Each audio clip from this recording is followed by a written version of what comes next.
নিয়েছিলেন এবি পার্টির একটা স্লোগান চুরি করে, সবার আগে বাংলাদেশ।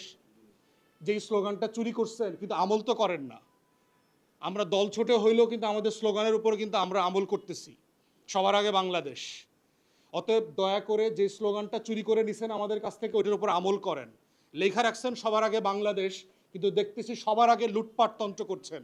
6 মাসের ভিতরে এত বড় বড় লুটের পরিকল্পনা আপনারা কিভাবে করতে পারলেন? গণ অভ্যুত্থানে রক্ত ভুলে গেলেন, শত শত শহীদদের আত্মত্যাগ ভুলে গেলেন।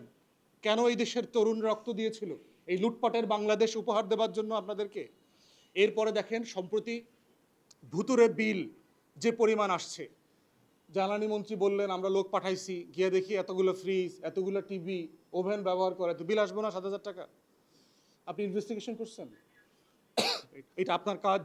এক জায়গাতে একটা কোম্পানি, কেউ একজন বললো আমার বিল বেশি আসছে, একটা লোক পাঠাই দিলেন।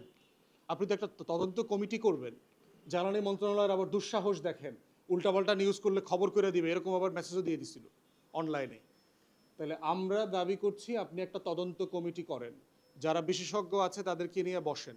ইতিমধ্যে আমরা যেটা জানতে পারছি, মিটারের সাথে জড়িত যারা ইঞ্জিনিয়াররা আছেন তারা বলছেন ইন্ডিয়ান মিটার দিয়ে আওয়ামী লীগ মার্কেট ফ্লাড করে দিয়েছে।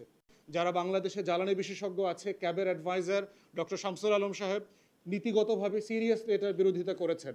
এবং এই ধরনের লোকদের পরামর্শ না নিয়ে সরকার যেভাবে মিনিস্টেরিয়াল ক্ষমতা ব্যবহার করে এই কাজগুলোতে হাত দিচ্ছে, এটা আমরা বোধ করছি দীর্ঘমেয়াদে কুইক রেন্টালের মতো আরেকটা সিন্ডিকেটেড করাপশনে জাতিকে, দেশকে, রাষ্ট্রের অর্থনীতিকে বিক্রি করে দেওয়ার আয়োজন চলছে।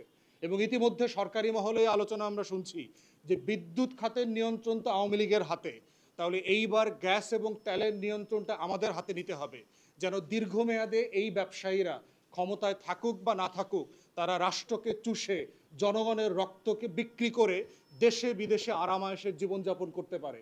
এইটা কোনোভাবে হতে দেওয়া যাবে না। গণ অভ্যুত্থান পরবর্তী বাংলাদেশে আমরা চাই রাষ্ট্রের সম্পত্তির মালিকানা রাষ্ট্রের কাছে থাকবে, জনগণের কাছে থাকবে, কোনো ব্যক্তির কাছে দেয়া যাবে না। যেগুলো দেয়া হয়েছে প্রয়োজন ন্যাশনালাইজেশন করে ক্ষতিপূরণ দিয়ে এগুলো রাষ্ট্রের কাছে তুলে নিয়ে আসতে হবে। কুইক রেন্টালের যেই চুক্তিগুলো করা হয়েছে, আমরা বারবার বলেছি, অন্তর্বর্তীকালীন সরকারের সময় বলেছি, এগুলো ভেটিং করেন, করে যারা যারা বিদ্যুৎ উৎপাদন করছে না, নো ইলেকট্রিসিটি নো পেমেন্ট পলিসিতে আসতে হবে।